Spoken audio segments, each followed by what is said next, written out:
Welcome back, everybody.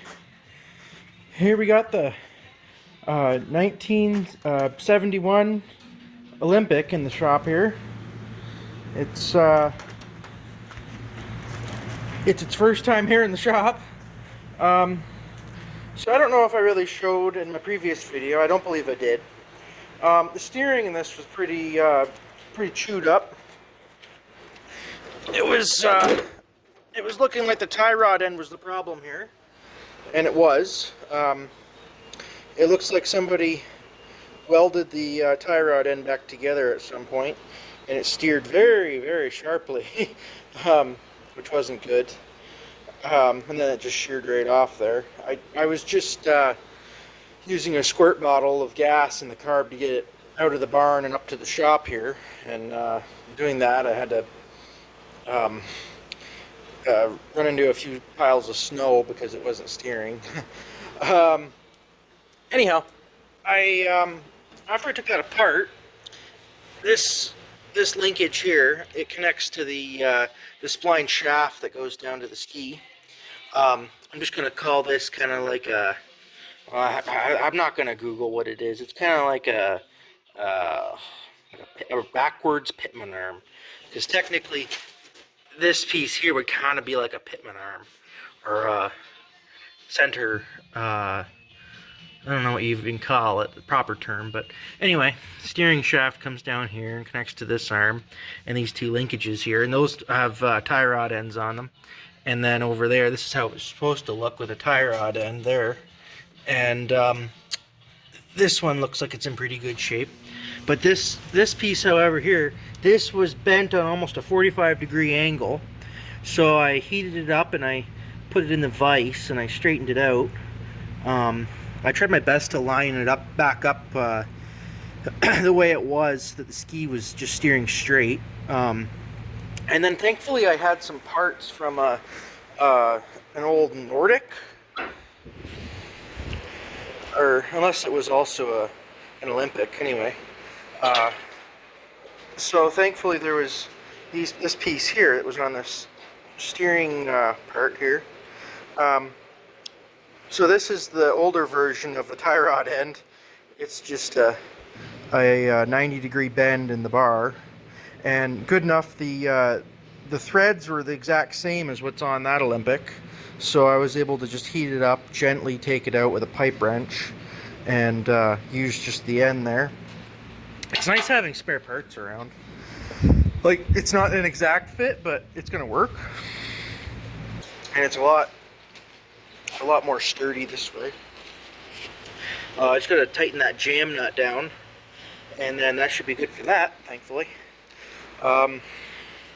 This hood cable ripped right off, and I don't want to lose this hood. It's a really nice hood, like almost restoration quality hood, like in the current state that it's in, compared to others that I have, like, well, the other two that I've got that are totally in like 10 pieces. So yeah, I just added a new piece of cable on there. I didn't have any cable like clamp type thing, so I just used a couple nuts and some washers, 2 washers and nut and bolt. This one's actually got a really nice hood. It has the gas cap on it. It's got a nice windshield. Even has the foam cushion on the handlebar. It does have the airbox. I've got it here somewhere. The airbox for it and the cover go over the engine and carburetor. The track did spin and it drove it up here. It's just a single cylinder 299 Rotax. The carburetor probably needs to be cleaned out. But it did run, so that's good. Overall, this thing's in pretty decent shape. I'm gonna try and get the gas tank out. Never taken this style of gas tank out before. Like, the straps have come loose. I don't know where they connect to. It's new to me. My dad's had experience with these before. He said it's not too bad, but I found another gas cap. This is another gas cap I was using on one of the old trail fires I'm no longer driving. It's a Bombardier Skidoo gas cap, but we had it on the John Deere because I didn't have a gas cap for it, but I just put that on there. The one that came on this was all taped up with hockey tape. The exhaust on it looks half decent. And it has a decompression thingy here, decompression release, so that when you're starting it, you don't have full compression. It's a little easier to start, so you don't pull your arm out of its socket. Other things I'm going to check on this after I'm going to do the fuel lines. I might take the carburetor apart.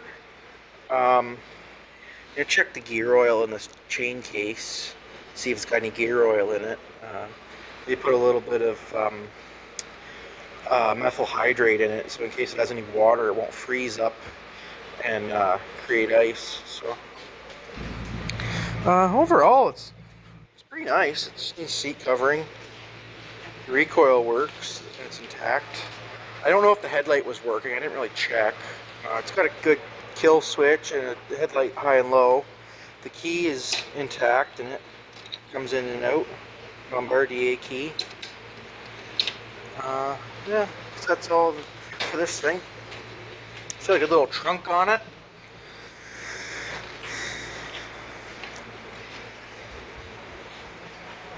But all in all, it's in good shape. Hopefully, it can just do the basics on it, get it running, and have it as another sled to drive around, bogey style sled, just like the John Deere. And yeah, that's it for that. Turning on to the Spitfire, got a bit of an issue over here with the ski. I don't know if you can see very well, but that ski's sheared off.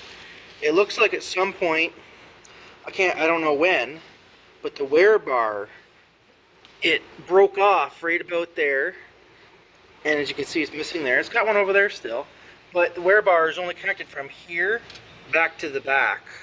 So I think that's worn that down quite a bit and lost a little bit of its structural integrity. If one of the other skis up in the barn will fit this, then that'd be great. Otherwise, I have to take that off and try and fix it. The Spitfire still has a bit of a issue with running. I don't know if it's just vacuum leak from this this boot here, the carburetor boot, but it also could be the crankshaft seals, because that seems to be one of the things that goes wrong with all these snowmobiles is they're 40, 50 years old, and the rubber cracks and rots, and then it sucks air or it spits out the air fuel or the oil fuel mixture. So yeah. So I decided to jump on just doing these fuel lines on this Olympic. It's got one gas line and one return line that comes from the carburetor. It's got a diaphragm style carburetor. It's I can't remember if it's a Tillotson carb. I think it's a Tillotson carburetor. It's got a plastic fuel filter that screws onto the bottom there. That's where the fuel sucks in from, and then it's got a return that spits excess fuel out and puts it back in the tank. This tank, someone looks like they've cracked that the plug there that goes in the top, so they've got a gear clamp on it. That'll be okay though, because it doesn't use pressure to pump the gas. It uses vacuum to pump the gas out of the tank, so that's not too bad. I'm just going to reuse some of this old gas line because it still has enough flex to it. I'm just using a little bit of brake line that's about the same size as the hose, and I'm going to use the spring clip pliers to spread the hose open just enough to get it more flexible to shove this piece in, and that'll be my gas line adapter because it's cut off here. I need to make it a little bit longer, so yeah, there we go.